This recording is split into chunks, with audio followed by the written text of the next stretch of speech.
Mechanical singing birds first appeared in 1780, adorning snuff boxes. The Swiss-made novelty soon became the rage among classy Europeans. A few decades later, a French watchmaker perfected the sound mechanism, making the birdsong virtually indiscernible from the real thing.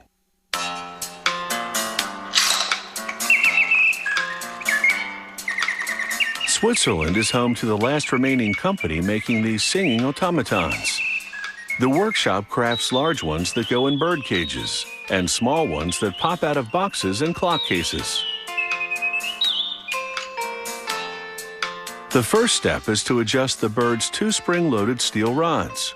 One pivots the bird's head, and the other its beak and tail. Then it's time to dress the bird's body. It's illegal to harvest real bird feathers, so the artist uses real antique feathers in a couple of key spots, and realistic-looking synthetic feathers everywhere else. To craft the tail, she glues feathers onto stiff paper, then folds it over and adheres it to the bird. Then she adds more feathers, meticulously creating colorful layers. The plumage alone takes about 4 hours' work.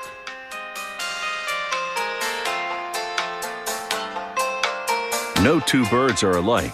Each is a unique piece of art. In the technical department, they screw the wind-up key to the mechanical movement that animates the birds. The movement is made up of 250 brass and steel components, assembled manually. They connect leather bellows.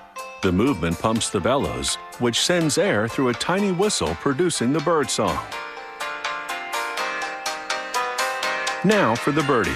This one's the small pop-up kind that goes in a box or clock case. They screw him to a lever in the movement. Then, using a brass template, position him correctly.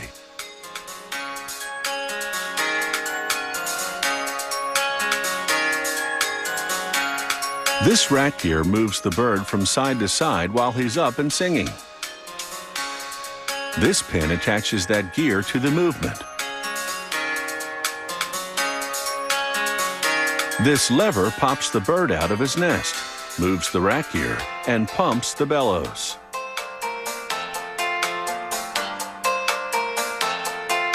A push button on the movement triggers the lever, setting all this in motion. Now they install the movement into its decorative box. Bird cage models require an identical but larger movement. The base of the cage sits on top of it. The rods that manipulate the birds connect to the movement through tubes and brass perches.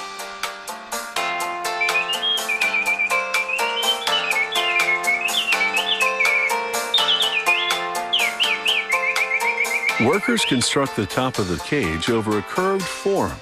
First, they slide on 2 brass rings and position a brass disc at the top. Then they feed thick brass wire through holes in the rings. They lock each wire onto the disc temporarily. Then, with a bit of acid to help the process, solder the wires to the disc permanently.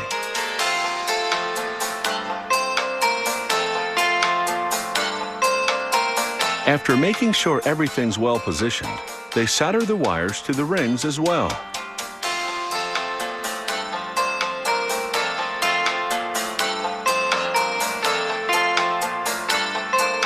Once the structure is soldered, the cage can safely come off the form.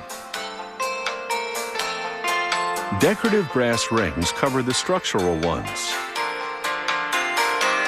They too have to be soldered in place. This requires a light brush of acid, lead pellets, and a torch to melt the lead, bonding the outer and inner rings.